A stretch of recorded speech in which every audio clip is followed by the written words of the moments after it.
If you've ever been curious about energy, energy science, and energy medicine, then this is the episode for you.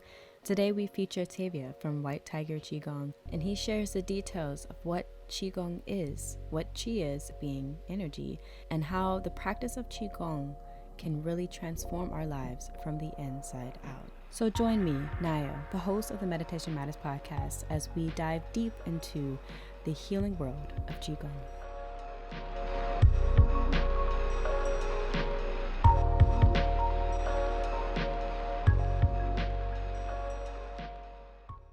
So thanks for being here on the Meditation Matters podcast. If you don't mind taking at least a moment to introduce yourself to us and the listeners in the podcast. So we'll start with there, and then we'll dive into more of the questions here. Yeah. So my name is Tevia. I've been into Qigong since I was 7 years old, as I was born with chronic illness. My parents didn't want me to be on medication my whole life and with doctors and hospitals. So they wanted an alternative method.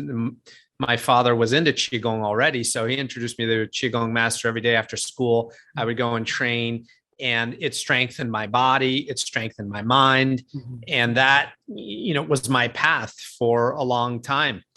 Fast forward, when I was a teenager, I was in a brutal car accident. Mm-hmm. Doctors told me I had to have surgery on my spine and surgery on my knee. And I went to my master and I told him I was scared, because I was so young to go under the knife like that. Yeah. And so he said, no, don't do it yet. Just try this first. See if this works. So he gave me this simple Qigong exercise, which was an undulation of the spine with like this really slow breathing. And it really just softened up my spine and all the fascia around my spine. Yeah. And Qigong is not like a silver bullet. It's not going to be like an overnight cure, but little by little, day by day, the pain dissipated. Like I was in excruciating pain. Like I couldn't sit down for more than 20, 30 minutes without being in severe back pain. Yeah. So after doing this, every time I got into back pain, I would just get up and do this Qigong for like 5 minutes. The pain would go away. After 4 years, totally gone, back pain, all gone. And my spine is in better shape than most people half my age. Jeez. And I'm not young anymore, but I still got my spine is in really, really healthy shape. And the Chinese have a saying that like you judge a person by their age, by their spine. Interesting. So, so you can tell the age of a person by their spine. Doesn't matter what number they are. Yeah. Like if you're 50 or you're 80, if you have a good, healthy spine, that will keep you young. Mm-hmm. So that's one of the keys to longevity. And so that's one of the things I learned is really maintaining a healthy spine is one of the keys. And so that should be anyone who's interested in longevity and health should focus on that. Is one way that you're getting that analysis based on like posture? Because I'm spine up. Yeah. Okay, great. That makes sense. So we have this practice in Qigong called Zhuang. Zhuang, you stand, it's standing Qigong. And in that, you're recalibrating your posture. And so you're lengthening the spine. And it's a meditative posture that you do deep breathing exercises in and cultivating energy. But really, it's fantastic for recalibrating your posture. And you're creating a new habit so that when you go back and sit in your chair, you'll recognize if you're slouching. Yep. You see, that's the big thing nowadays. Everybody got text neck. I see people with, really, really bad neck and back issues from that.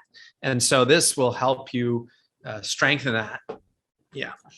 That's amazing. So was it essentially, so did you never essentially had to go under the knife after you began doing those practices? No. Wow. I never had surgery on my knee or my back, and my knee and my back are very strong today and flexible. That's amazing. And that's why I'm such a big believer in Qigong. That really was a catalyst for me to want to go deeper. I'm like, this is a powerful practice. It could heal me from going into surgery. Yeah. What else can it do? And that, opened up a rabbit hole for me. And it was kind of like taking the the red pill.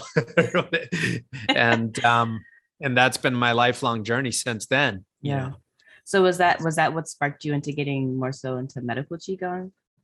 Yeah, well, actually I was a tournament fighter. Okay. And I got a really bad injury I pop my hip, my joint out of the hip a bit, and I couldn't walk for like 6 months from kicking.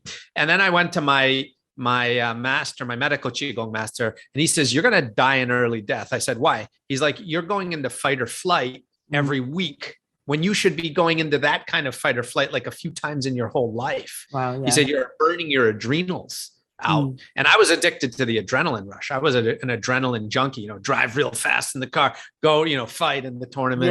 Yeah. And I just loved the rush of those kinds of things, high intensity type of training. And so, at that time, then I was like, okay, I quit. I stopped all that fighting, and I just stuck with medical qigong at that point. Of course, sparring and stuff, but never like competing because it's too much. It's too addictive, that adrenaline rush. So that's how I got into medical qigong. And then I ended up living in China, working at his qigong clinic in a small area of Guangdong province, southern China. And my first patient, he was dying of liver cancer, couldn't eat, couldn't sleep, couldn't smile. And just after like a few days of qigong together, he was eating, he was sleeping, he was smiling. He invited me into his home with his family, and he treated me like a family member. And it was at that point that I knew, like, this is what I want to do the rest of my life. Yeah. Just the reward of seeing someone suffering and witnessing their suffering and being able to share a tool that helped me through my own suffering they could get through that. That was so powerful. And that was like nourishing for my soul, to be able to connect with a suffering being and to help share the simple tool that could bring them out. And so I worked with a guy. My next guy was a guy with Tourette's syndrome. He couldn't, he would like basically verbally destroy his mother on a daily basis. And she said, after doing the qigong with me, he was able to relax and he wouldn't like have outbursts. So it's like, this stuff is powerful stuff, and it's not known in the mainstream. There's so many people with these types of issues, and they don't have access to this kind of knowledge. So I really felt that I wanted to bring this knowledge to the mainstream, and how to do that. That was, you had mentioned, before we got on that your father was in sports medicine. So I started, trying to figure out a way to bridge with Western knowledge and Western science. So I worked with sports medicine experts, sports science experts, neuroscientists, to see if I could find actual tangible evidence, scientific evidence of how this is working. And lo and behold, of knowledge of how this really connects with science. And that's been my real big mission. And so, that's where I brought what I created called White Tiger Qigong, is a fusion of this ancient Taoist Qigong with modern neuroscience and sports science, sports medicine. No, that's absolutely amazing. It actually reminds me of an example of when I was first, I told you before we started recording that I was getting into Qigong myself, and I started to research and try different practices on myself. And this might be TMA for some people, but it's an example of how I immediately witnessed the effects of Qigong on myself. So I think it's called sword fingers. So I used that. I learned that when I was working with the Spring Forest Qigong, the person I told you about before. And I was having like swelling and what I thought was my ovaries. And it was interesting because it was like my period was late and I was very confused why I was late, but I was having it was like this hard mass on and my lower abdominal. And I was just kind of like, oh my goodness, like what's going on? And I do have history in my family of women in my family developing fibroids or having endometriosis or other issues. And so I actually do already have endometriosis. So, which means I'm kind of predisposed to developing some of these issues. And so at that moment, it was almost as if I learned the sword fingers at the perfect time, because in that moment I was like, don't stress out. Wait a minute. We just learned a tool and we believe in this tool. So let's try it. So I sat with myself and I did the whole motion with the visualization and speaking to myself, like, this is, telling myself that this is great. The energy in my body is totally and completely renewed. And like, I was just like pulling it out, like visualizing, like literally pulling out this mass.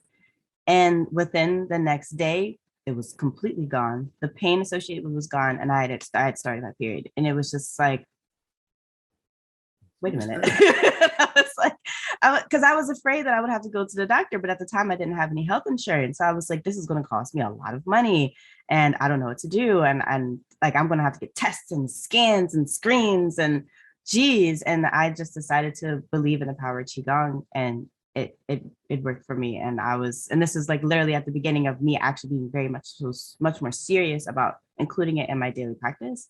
So I just feel like ever since I had that experience, I was like, oh, this is real. So it's really amazing that you're like, yeah, I've been working with people throughout time. And I actually remember also watching this one documentary about it. And a patient had went into a clinic. I can't remember what province if they were in China, but they went to a clinic. They were having, I think they had cancer on one of either their liver or one of their major organs. And the doctors all came together to perform Qigong over that specific area. And they were watching it on the, I guess, I'm not sure what that screen is called, but they were able to see it in order to see where it is. So they still had it up on the screen. And as they were doing the Qigong, you could see it dissipating, just getting smaller and smaller and smaller until it was like gone. And it's just kind of like, that's real time healing treatment being done through the power of Qigong. And yeah, that was something else that I was like, I'm sold on this. That's really amazing. Yeah. That's a great story. That's a powerful story that, you're sharing the proof of this powerful practice, what it did for you. Mm-hmm. So you're living proof. I mean, yeah, you should tell that story to a lot of people because there's a lot of people, people say to me, do you really believe this Qigong will work for me? I'm like, no, it doesn't matter what I believe. Do you believe? Yeah. Because if you don't believe it, don't waste your time. Because what I've realized about Qigong, you have to believe it so intensely that you manifest it into reality. Yeah. That's what you're doing. You're focusing your intention. There's a really good book called The Intention Experiment. Mm. And it's a scientific book on the experiments of intention. And they found that Qigong masters were some of the most powerful manifestors of their intention to manifest into physical reality. Right. And why is that? Like, why can a Qigong master make their hands hot or their feet hot within a few minutes? And it's not magic. It's literally you're gaining control over the inner systems of your body. Yeah. So, I tell all my students, because people think, that's why I want to dispel the notion that it's magic tricks. Like I can make my hands and my feet sweat in just a few minutes of concentrated Qigong practice, not magical, nothing. I literally have practiced over and over, focusing on, I believe my hands are hot. I focus, I feel the heat. I visualize the fire. I can hear the crackling flame. I feel the sweat. And then I'm basically convincing my system to do it. Yeah. So you're training your nervous system and you're releasing the neurochemical signals to start to actually react. So you're inducing a physiological reaction. Mm-hmm. So that's how I broke down, because that was a big, stumbling block to reach, a mainstream audience, is like, how do I explain this? Well, it was actually working with neuroscientists and reading these types of these scientific books on intention that I realized, okay, that's why, because you're releasing the proper neurochemicals. I'll never forget when I was my master brought me in a really cold water when I was young, really cold, ice cold water, and he's like, okay, heat yourself. I'm like, what do you mean heat myself? I'm freezing. He's like, heat yourself. I'm like, what do you mean? He said, see the fire, feel the fire. And you make it a multi-sensorial experience. So you engage as many senses as possible, which then convinces your system that it's real. Yeah. And then your body creates a reaction to it. That's amazing. So just think about this, like, how can we prove this in other ways? Well, they've done these scientific research studies on people who believed they were sick and actually got sick and died. And then they found out they didn't have any problem to begin with. Yeah. They actually killed themselves through believing that they were dying of a cancer. You know, it was like, I forgot what it was. It was like a doctor had told the guy he had cancer, and then the guy believed it, and he died like literally a short time after that. When they did the autopsy, the doctor was wrong. You know, so that's the power of belief. It can kill you or it can heal you. Yeah. This reminds me of one of the like the placebo effect, for example, right? So like what you're basically explaining is like you'll have your control groups in your research study. The one person actually gets the actual pill, for example, and the other person just gets like a sugar pill or something.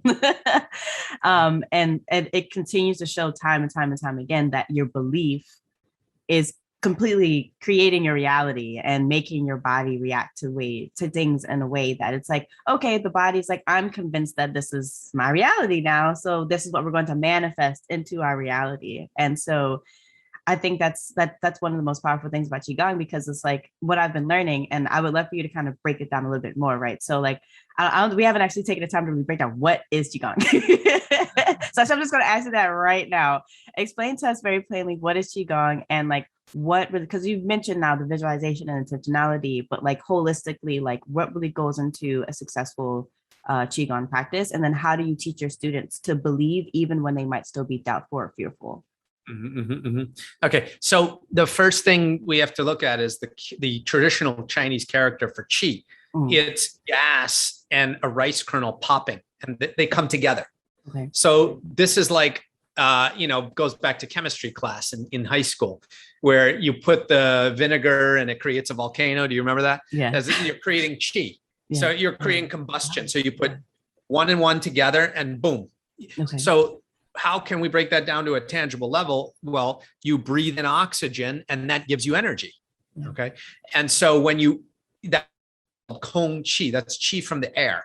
Okay. And then you have Gu qi, which is qi from the food. So you put food in your body and then it goes and you digest it and it generates qi. Yeah. So it's essentially just energy when you put two and two together. Yeah. That's it.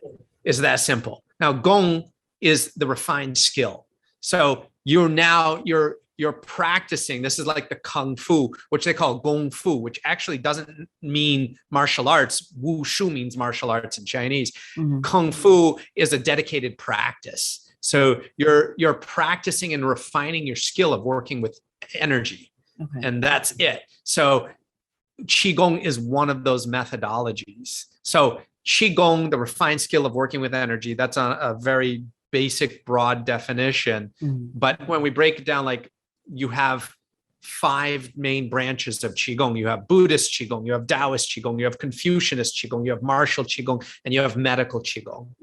So once you recognize the 5 main branches, then you can start to discover what is the right type of Qigong for me. Right. Because there's over 3,000 kinds of Qigong documented by the Chinese government. With all those kinds out there, it's like trying to find a needle in a haystack, what's right for you.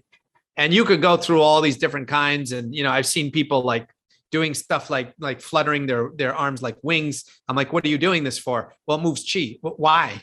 I'm not trying to be, condescending. I'm literally just asking, what is this? I'm very genuinely interested. Why are they flapping their arms up and down? So I always want to know why. I was always the person that kid that annoyed everybody, said, why do we do this? Why do we do that? Why? Yeah. But that curiosity led me to really want to understand why it's working and how it works. And so when the type of Qigong I do is Taoist Qigong. Okay. Why Taoist Qigong? Okay, so Taoist Qigong is an ancient form of Qigong. It dates back up to 5,000 years old. Okay, from the Wu people, they were this tribal shamanic people. Like they saw animals moving and the animals were energized naturally. So they started creating these like dances around fires, and it became like this ritualistic dance, and they got energized and they got into these trances, which we call now from neuroscience, we call flow states. So they're getting these flow states, doing these animal dances, and they became these rituals, right? With ceremony and everything. And fast forward 3,000 years later, a man named Hua Tuo. He was a Chinese medicine physician to the emperor. He created Medical Qigong in a form called the 5-animal Qigong. And what he did is he worked on the meridians, which are where, you do acupuncture along the meridians, the bones, like getting bone qi, and getting the qi into the bone marrow, which now we see is true. If you have healthy bone marrow, it's a key to longevity. And the Taoists recognized this for thousands of years. And working on the organs. So the organs are all connected to different emotions. Right. So the liver with anger, the lungs with grief and sadness, the heart with desire. Okay. So we all have these different connections with emotions. So the Taoists believe our emotions are intrinsically connected to our physical body. So they believe our spirit is intrinsically connected to our physical body. There's no separation. It's a meshed net. And what we're often doing is separating it. So separating meaning you have you ever tried to go out and just meditate? It's very difficult. But when your like body's hurting and you're sore and you're feeling restless and agitated. Well, what if you were able to work out those kinks in that and you get deep breathing going on and you get all the kinks worked out and now you go and meditate. And that is the power of Qigong. You go into much, much deeper meditation because all that tension, you wring it out through these dynamic movements that wring out the meridians like a towel, squeeze out the organs like a sponge, and elongate and expand the body and stretch your spine in a dynamic way to elongate your spine. A long spine means a long life. And so by strengthening the organs, the tendons, the ligaments, the joints, the bone, and then strengthening your spirit through concentration. So we have the body, breath, spirit principle.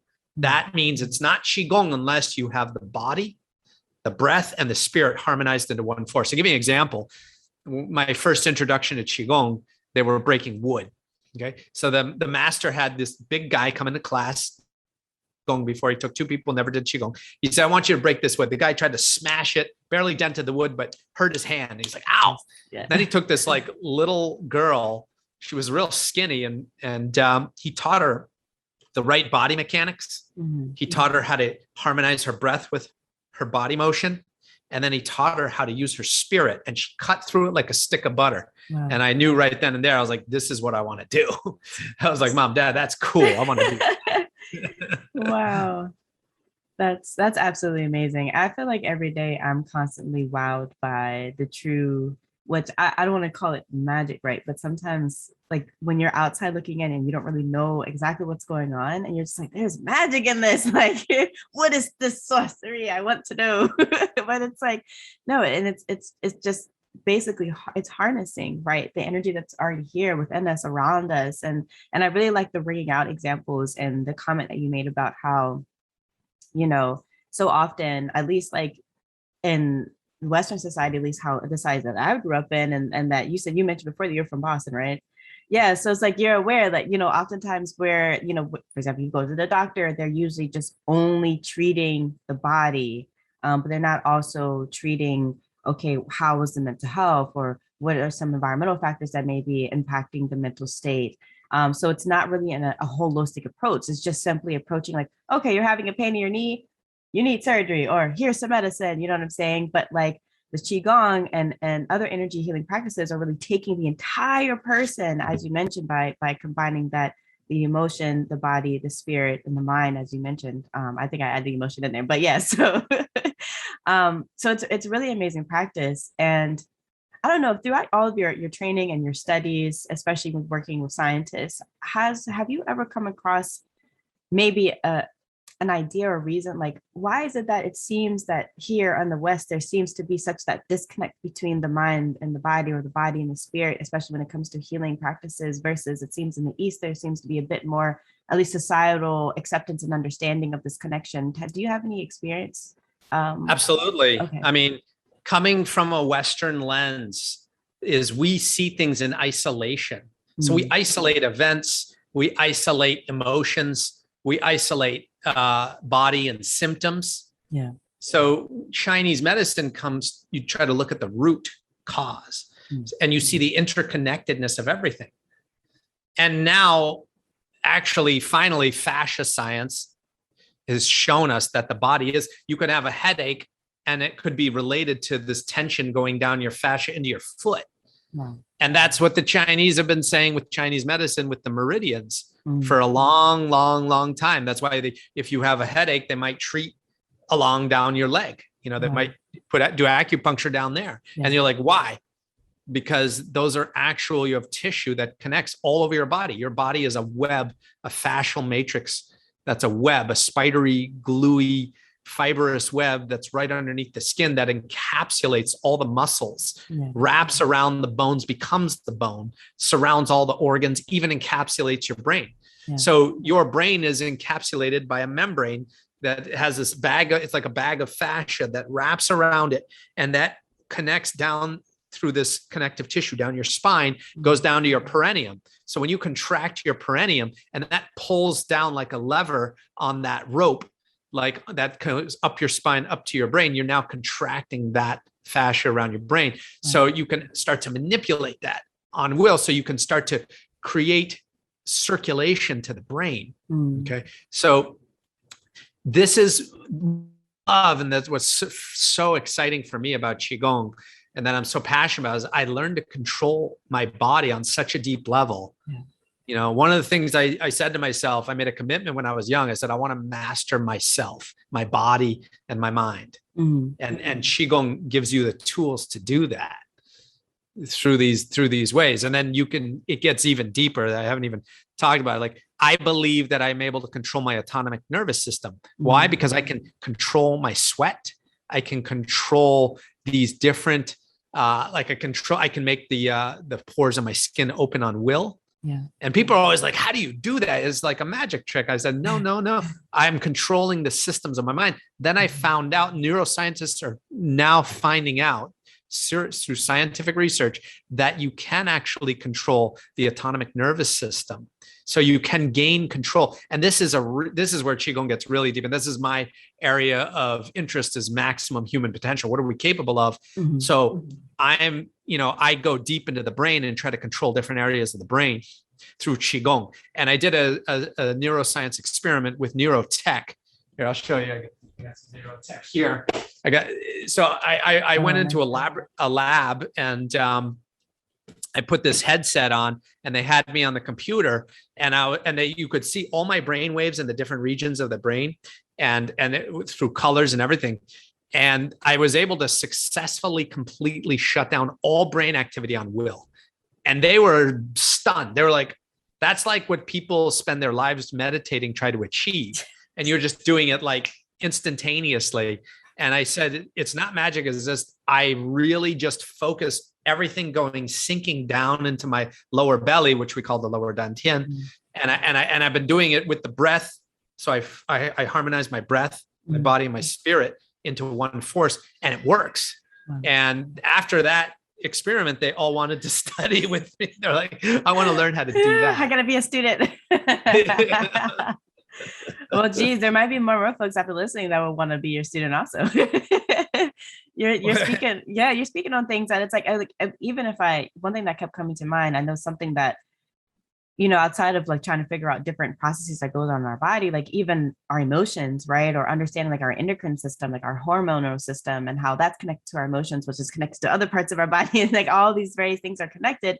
But I know one of the biggest things, especially like maybe more and more folks may have become a little bit more privy to with the pandemic and people being isolated, now having to deal with their emotional fluctuations and learning more about themselves, even if they didn't want to do that.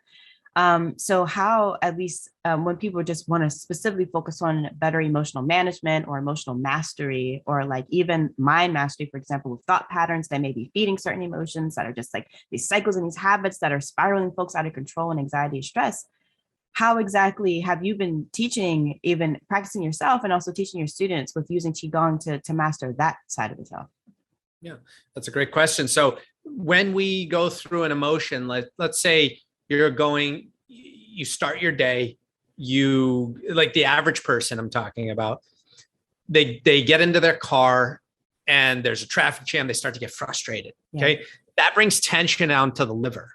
Okay. Now, then they're like, oh man, I'm going to be late for work. And that brings fear. And now that brings tension down to the kidneys. Right. So now you have that fascia. Remember, I mentioned the fascia wraps like a bag around the organs, and fascia can harden if it's not moved. Wow. Okay. So now then you get into work, and now you got a deadline to hit. You start to get anxious and worried if you're going to hit that deadline. Now the fascia around the spleen contracts, and now you're at a desk and you're hunched over and your organs are still in this contracted position. So when the circulation and blood can't get to the organs, we get even more stressed because the organs get stressed. And we have all this pressure, and that builds up and builds up. And now you're burnt out. So you got to drink a cup of coffee to make it through the day. And now your adrenals are firing up. And now you got more pressure on your organs. And then you might eat some food that's not good for you. And that's going to put more pressure on the organs. And so you're building, it's like a snowball effect. Yeah. And what happens is, then you have all these emotions at the end of the day, and you go and explode on somebody or you have a breakdown. People have nervous breakdowns. It can come out in any different way. Everyone reacts differently to it. Or you drown yourself in alcohol or TV or drugs or whatever it is that you do to numb yourself so you don't have to feel those emotions. But what this Qigong does in particular, White Tiger Qigong, is we work out the organs like a sponge. So we have these deep twists and undulation. And what we're doing is we're squeezing out the organs, and then we expand it, squeezing out and expand it. And then the fascia starts to move and become malleable. So the body becomes like, when a baby is young, it's soft. They can drop into a split, they can roll over in any way. And they're so, flexible and supple. But as we age, we go into the opposite extreme. Our bodies harden. And, some people become hunchback, or you can barely move. You become immobile. By keeping the fascia young and flexible and supple, but yet strong. So we call it the bamboo body. And that will keep you young for a long time. And this will help your emotions. Now, once we've worked out that tension out of the body and out of the organs, now we are susceptible to create a new program. And so now I go into my standing Qigong after I've done this deep squeezing out dynamic moving meditation. Right. And then I go in, and now I go into my standing Qigong, and I start to flush out that fear. I flush it out. I feel that I'm flushing. I feel it releasing. I make a healing sound like chui, which works on the kidneys. I feel it releasing. Then I bring in the antidote emotion for people, like courage and willpower. For anger, it's forgiveness. So I bring in that, and I try to evoke that make the amplitude of that emotion stronger than the emotion I want to get rid of. Right. So now I'm starting to change my whole body and mind. And it's interesting because now neuroscience is finally catching. I always say science is finally catching up with the ancient wisdom. Neuroscience shows, there's a really good book everyone should read if you've been through a lot of emotional roller coaster states. It's called How Emotions Are Made. And a neuroscientist proves we create our own emotions. So you create your own emotions. You have so much more power than any of you realized over your own self. And these are simple techniques that you can do. These are like a formula that you can do now. Flush out those emotions, bring in the antidote emotion, bring in the color. Taoists work with a lot of colors. So like colors can help change your emotional state. Like, let's say you're going through anger, wear green. Green will help you get into forgiveness, go around some trees, some forest, that element. So we have the 5 elements are related to each organ. So the waters, kidneys. So if you're having fear, go by an ocean or a river or a lake or whatever, and do your meditation and Qigong there. And this will help balance. Nature is balanced. This is one of the reasons why I believe Qigong can help change humanity, is because it teaches us to connect to nature and love ourselves. You have to give yourself self-love. So many of us are beating ourselves up, torturing ourselves, literally punishing ourselves. But how many people spend just a little bit of time a day to send love and healing to yourself, and focus on nurturing yourself and taking care of yourself, you know. And for those people who didn't grow up with a parent who cared for them, you know, that's even more challenging, but those are the people who even need it the most. They need to learn to self-love. Yeah. Then when we can love ourselves, then we can love our neighbor, then we can love our friend and our family, then we can give the love and nurturing that people need. So that needs to come from within first, and then we can love our environment and our earth as well. Yeah. I see there's all of this interconnectedness, goes back to that conversation we were having about the interconnectedness, the holistic view of seeing everything. Yeah, no, that's actually really great. I'm really grateful that you mentioned that connection from the self and then to nature and then to the collective. That's one thing that, like, on this platform that I have honestly been saying for years now, is just how important it is that, like, when we allow ourselves to cultivate that love for self, even if in the very beginning, you know, it can be hard, right? But we're allowing ourselves to be open to the various practices that begin to allow us to see that the love is within ourselves, even through all the trauma and the hardship and the difficult experiences and emotions. That love doesn't go anywhere. It's still here. And we can tap into that wellspring and allow it to really just flow out and, like, encapsulate ourselves. And then as it does that, it flows out to the collective and helping us to better connect with nature. Like, our complete vision and relationship with the natural environment changes. Our vision and relationship with ourselves and our family, our community, the world, what we begin to focus on changes. And I think it's absolutely amazing that the practice of Qigong alone, like, even if you're like down bad right now, you're like, there's no way out, being open to Qigong can really shift and completely change your life, your mind, your emotions, and your relationship with everything. And that is honestly one reason why I have been so intrigued by Qigong for ever since I first learned about it a few years ago. I'm like, this is great. This is transformative. Everybody needs to know. Like, I have been so, like, I even looking on how to expand my own practice. So still, I think it's so amazing that we had this opportunity to even speak on this podcast about Qigong and about White Tiger Qigong specifically, and all the research and experience that you have and the ways that you're speaking on how you're, like, even biohacking your body at this point using Qigong. And I think it's absolutely amazing. So in this notion that we're talking about emotions here, so let's just say we're in the moment of, okay, so we just started practicing. So we just started learning Qigong. We just started practicing it, but perhaps we're in a sticky situation right now, and we may not have the opportunity to go into a full routine of, you know, rinsing out of our organs and the fascia.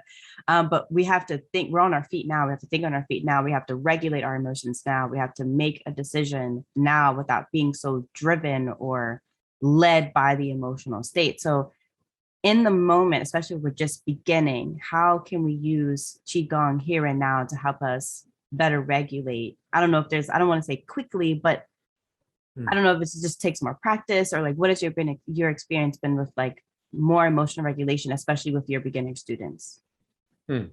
Well, first, I really believe that, because, as I mentioned before, the physical body is intrinsically connected to the spirit. So I really believe, and we're meant to move.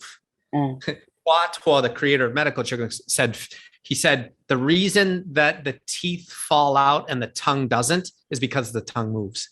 Wow. That's that makes sense. Movement is life. So, you really need some type of movement practice. If it's not Qigong, do something that moves. I have some people tell me, I'm really, really, I can't sit down and meditate. I'm too tense. And I said, go do a few sprints, just do something and move. And so if you can't do Qigong, or if it's not that simple for you, but, and then come down and do your meditation. When I say Qigong meditation, what's the difference between Qigong and regular meditation? Is as I said, we harmonize the body, breath, and spirit. So we have an intention, where maybe with regular meditation, you have empty-minded meditation, you have many different types of meditation, right? We in Qigong, we use a concentration meditation because, as I mentioned, we're trying to hone our ability to manifest what we want into physical reality. And so in order to do that, you need to hone your concentration abilities, make it razor sharp.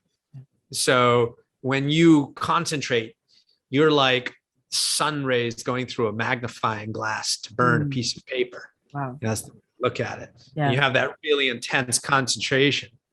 And so then you can start to generate some real power with that. And that's what this teaches. This is that formula of how to do that.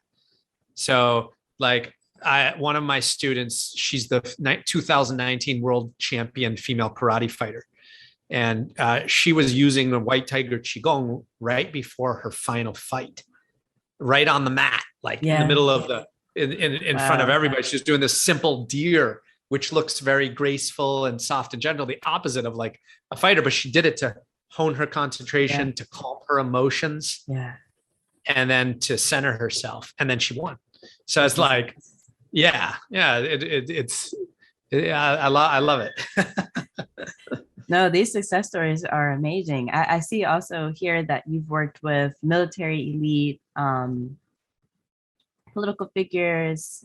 You've worked with circus performers, hedge fund managers, martial arts instructors, all different types of people. And also you're working with folks who maybe don't have all those different titles and identities. And they're just folks living everyday lives, however best suits them, right? And so I think it's amazing. So when you're working with all of these different types of people, like you're seeing like actual tangible results. And here's a good question that somebody may have that just came to me. What's usually the time frame between someone starting and someone seeing results? And what's usually the time frame? And I'm assuming that's kind of based on their own personal belief, right? So how long does it take somebody usually to see like results within themselves as they're working with you at White Tiger Qigong? Oh, I want to comment on your first thing where you're just talking about like you had mentioned that I have all these different type of people. Yeah, I have people who have nothing left in their life. They've hit rock bottom. They don't have a dollar to their name. Remember, I had this one guy. He was a former professional dancer, got MLS. Wow. Okay. And he couldn't move anymore. And he had no money left. That was his profession. He was done. Jeez. And he literally didn't, I charge a fee to have a private lesson, but I have a rule. If somebody's like has nothing, I have to work with them. Okay. I just can't turn them away in person, not online, but because otherwise I'll have 1 million people online. I won't have anything. But he came to me and he says, I have no money. And I said, I have a lot of people say that to me. So I have to test. So I say, okay, well, maybe it's just, I can introduce you to somebody else. And he started crying actually. So I knew he was true. And I knew he was real. And then, so I worked with him. I worked with a young man who was sold into sexual slavery as a kid, and went through that torture and hell. Then on the flip side of the other side of the spectrum, I've worked with people, Cirque du Soleil performers, like you said, high powered, businessmen and military, like pretty intense military guys, but they're all coming in for the same purpose. And I actually bring them all together into the same course. So they all become like family. You see these people from all walks of life mixing and nobody judging anybody and everybody coming together and seeing each other as a human being rather than labels of who you think you are, because that's one of the parts of our training is to eliminate, it's called releasing the 3 stages of the acquired mind. So releasing all the programming of who you believe you are and who you were programmed to be. Okay. So you're indoctrinated from birth. Your parents told you what your name is. That was your first program. Later, you realized what color your skin was. And then you were told that program. And then later you were told what country you were from. And you were told that program. And then you were probably told the fake history that everybody learns, where I learned, the pilgrims came and had happy Thanksgiving with the Native American Indians. Everything was happy go lucky. And then I found out really they were destroyed and put on reservations. And I found out the real history after I got out of school. So, we were indoctrinated since birth. And then to release that acquired mind is a Taoist practice that we do in Qigong through breathing. to release it. Then you see the human being in everyone. You can see the true core beyond everything. Because you know what color all of our fascia is? Did you know everybody's fascia is the same color underneath? Nobody's fascia is different. So underneath the skin, everybody has the same color fascia. Everybody has the same blood. And so once you recognize the human being, it erases, it eliminates borders. So you don't feel that, you know, I'm an American or I'm a European or I'm proud to be this, because you know what? You were born there, and those are imaginary borders that somebody dreamed up and told you. And then you accepted that story, right? So I'll never forget one of the most powerful Taoist masters I studied with. He came in to break me down and take away every program that who I thought I was, break all the layers of who I believed I was and who I was programmed. And now I can create a whole new program. I can become whoever I want to be because I can create that program. Right. And then I can believe it and I become it. Right. And so you can reinvent yourself every day. Every day you can reinvent yourself and you have that power. That's what I love about Qigong. So we had one course, we had people from 27 countries all in the same course. Wow. And everybody was like so tight. People were just like cuddling and hugging at the end of the course. Like everybody was so tight with each other. It was beautiful to see people from all walks of life just in harmony. And that's what I love about it. So you're getting back to your original question. Sorry for going off on a tangent. That was beautiful. Thank you. The average person, how long does it take them? It takes them. One of the things that I love about the White Tiger Qigong, and that's why I created White Tiger Qigong, is I found so many different types of Qigong out there. I studied like over 50 different styles. You know, but out of all those styles, how many are really effective and efficient that I'm going to get tangible results immediately? I found like I isolated like 3 or 4, and then like out of those, how many can get real quickly? Like just 2 or 3. So, you know, so that's why I Trinity system. It's these 3 different systems of Qigong that I found from different masters, and I put them together, and that's what I call the Trinity system. So you can get tangible results immediately within, 10, 20 minutes of doing this Qigong. Now you want to if you want to get like lasting results, you need about 6 weeks to start to get real changes, like more profound changes. You need 2 years to get lifelong changes. Wow. And this is a consistent, like daily practice? You need 3 times a week minimum to maintain, 4 times a week to get improvements. Okay. I mean, if you're like me, you do it every day of the week. Right. Yeah. Wow. But I'm a bit, I love it. It's my passion. So. Yeah. You've dedicated your life. Exactly. Wow. That's absolutely amazing. So I am really curious about how you managed to grow White Tiger Qigong to where it is today. Like, what was that process? What was the journey? Well, I was teaching Qigong retreats in China and bringing people to the temples. Okay. Just started off with a few students, whoever wanted to come and train with me, I'd introduce them to the masters I was training with. We'd stay at the temple, and it's rustic. It's not like a luxury lifestyle. People have these, glamorous ideas of living in the town. It's not actually very glamorous. I've eaten out of like dog bowls, and washing my bowl in a trough, and it's not always like fun, but you're there for work, the deep work. Yeah. And so I brought people there, and then eventually I had a student of mine. He had a retreat center in Bali, and he invited me there. And I after living in China for many years, I decided to move over there and try a new lifestyle out there, teaching Qigong. And at that time, I made $60 a week, which was barely enough to pay. In Bali, you could pay your rent barely enough to eat, and living quite simple and humbly. Yeah. And little by little, it started gaining traction, and people really wanted it. It took like about a year or so, and then more and more people. And then after like 3 or 4 years, we're selling out every course we did. Wow. And then I was traveling to different countries and selling out every course everywhere I went. Wow. And I was like, and now, we have almost 60,000 members. Wow. White Tiger Qigong. And so I'm just like humbled, and I realized people need this and people want it and people are receptive to it. So when I first started doing Qigong, nobody knew about it. Yeah. And even now, you say Qigong, people are like, what's this? Qigong, Qigong, what is this? So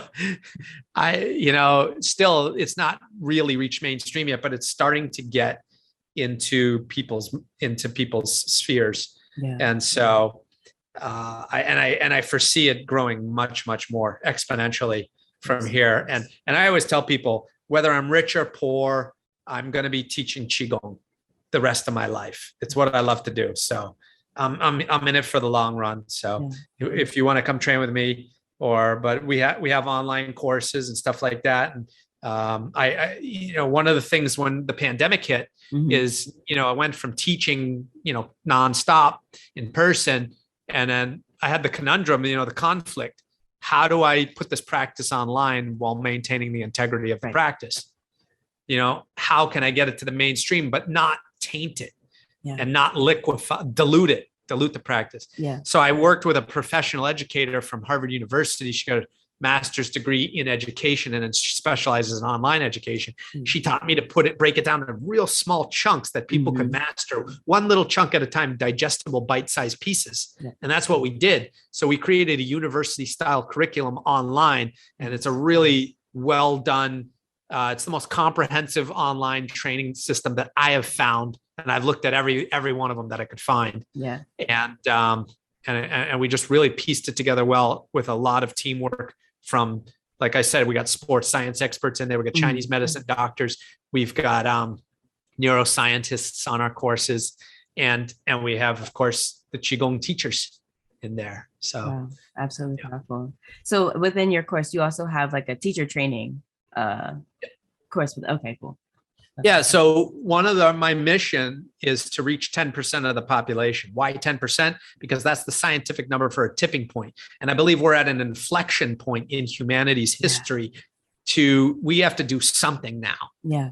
And I always say, when I die, I want to leave the earth a better place than when I came. Yeah. It's like have you ever gone camping and they teach you leave your campsite better than when you came? Yeah. This is what I want to leave my, a nicer place for my children and my children's children and all the animals of the earth. I want to leave a better place. And so that's why I donate a portion of my proceeds to the Borneo Nature Foundation to protect wildlife and nature that's being deforested.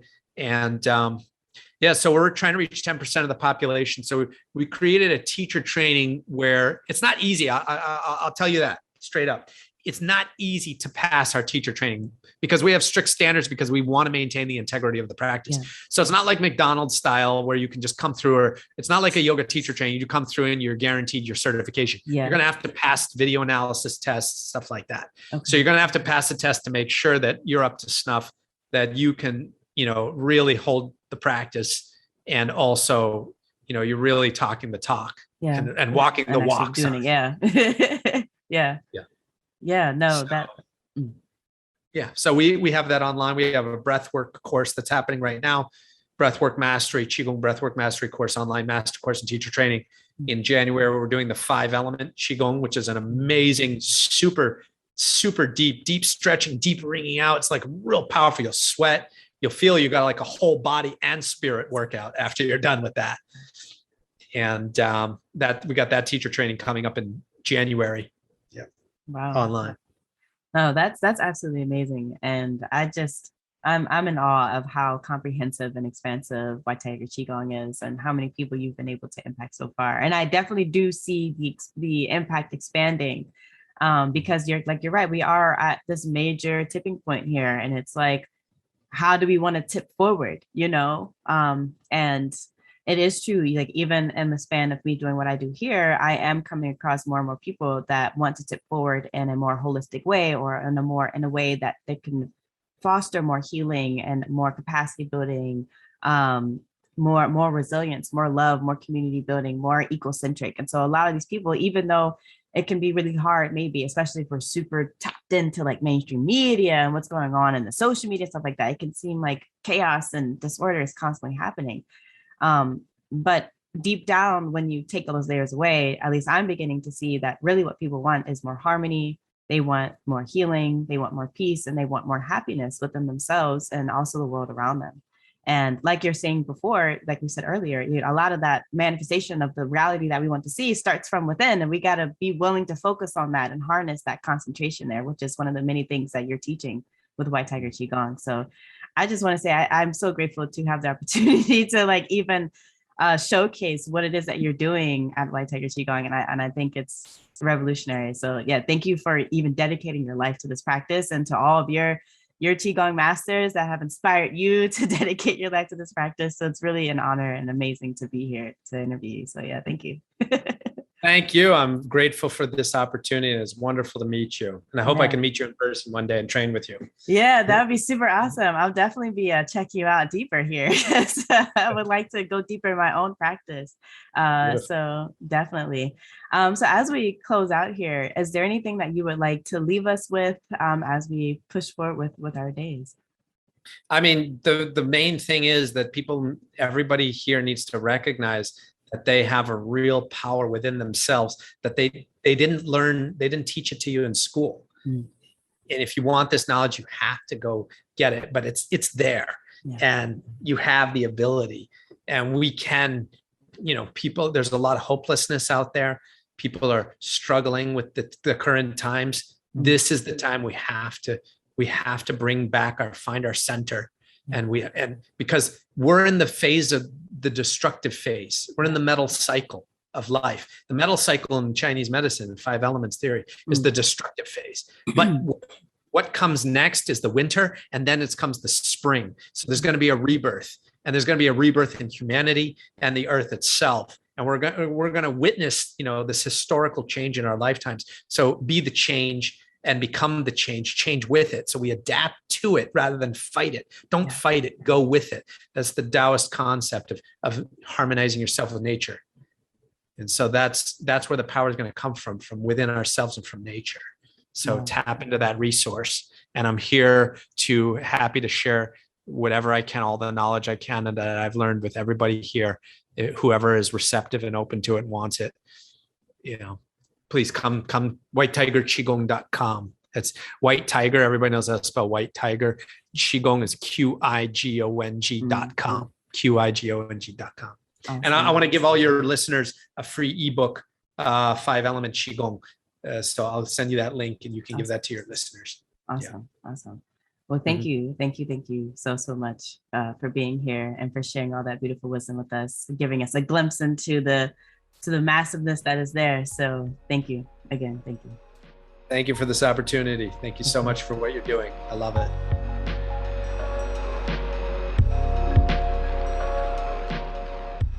I really hope that you enjoyed today's episode. This is the first episode of season 3, so yippee, this is super amazing. I wanted to bring in season 3 with a punch and something that can be really a great tool for healing and transformation within the body and within the entire self, including the energy body as well, which is a lot what we're working with here, especially in Qigong.